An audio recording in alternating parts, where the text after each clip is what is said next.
1990, I am going through some of the best movies of each year that I have been alive. So yeah, 1990, I was born, and there were some great movies.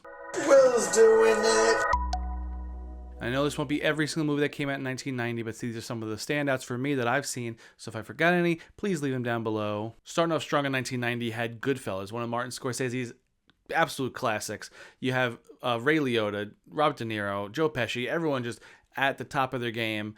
And this is one of his classic monster movies. He's made a couple, but this one I think stands out as the one. You have Joe Pesci just being completely unhinged, and it's a great time. And if you waited this long and you haven't seen Goodfellas, what's the matter with you, huh? Another absolute classic is we have Home Alone. The first Home Alone, Macaulay Culkin, he's home alone. Also Joe Pesci's there. And you just have a absolute Christmas romp that every single kid, especially growing up in the 90s, wanted to be Kevin McAllister. The house now, as a 30-something-year-old, the house that he lives in is gorgeous and probably would be $1 million to own nowadays. But just the amount of times that as a kid I wanted to set up different traps for, robbers that were probably not coming around anytime soon, but just absolute classic. You can't beat Home Alone. It's definitely played multiple times every Christmas season on every single channel on TV. If you haven't checked out Home Alone, I don't know how. It kind of be hard for you to avoid at this point. And now we're going to get a little bit weird. In 1990, had Edward Scissorhands. This is Tim Burton being Tim Burton himself.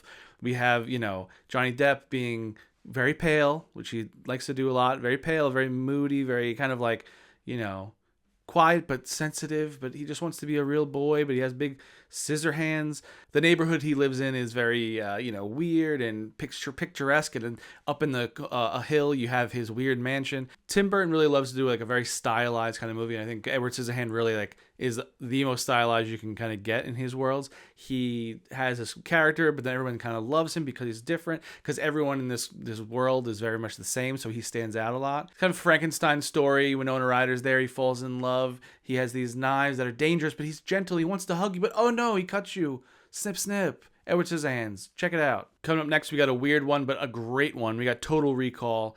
Arnold Schwarzenegger just doing his thing. Get to Mars.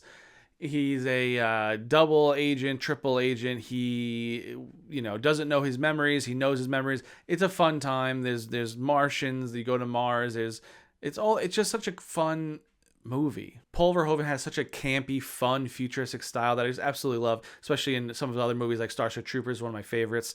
And Arnold Schwarzenegger just being Arnold Schwarzenegger in his prime. 8s and 9s was just Arnold Schwarzenegger clock.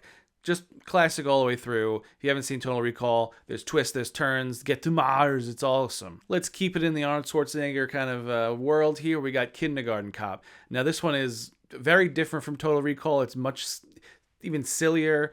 He's a hardcore cop who then has to go undercover as a kindergarten teacher. Tracking down bad guys is easy, but then he has a bunch of kindergarten kids. Fish out of water, Arnold Schwarzenegger with all these young kindergarten kids. It's just so much fun. Next up in 1990, we have Back to the Future 3. Not my favorite of the trilogy, but it does kind of put a bookend to the trilogy. You go to the Old West, which is not as exciting for me. I love sci-fi, I love future stuff, so Back to the Future 2 is really my jam. One, obviously, can't have 2 without 1, so it's very classic. But 2 is fun because they go back and go to the future, come back, all this different things. But then when you go to the Wild West, I'm like, I don't really care. And you finally see Doc Brown kind of get his happy ending, which is great. And they end the trilogy on a nice note. And last on my list here for 1990, we have Ghost. Patrick Swayze, Demi Moore. No one will ever make pottery again without referencing this movie. Patrick Swayze, he just oozes charisma, and just every time you see him, you can't stop watching no matter what he's in. He's very missed. Who knows what his career could have been now if he was alive. Maybe he is a ghost watching these movies along with us. So 1990, we had a great year for Joe Pesci. We had a great year for Arnold Schwarzenegger. And for my first year on Earth, not too shabby. If you like this one, I have a video for every single year I've been alive. There's going to be a playlist going from 1990 all the way up to today. So go check it out if you like these. And please subscribe. Follow me on Letterboxd, one of my favorite social media apps. Also, obviously, on the other social medias as well. I love making these, and I hope you love watching them. What is your favorite movie of 1990? See you later. Bye.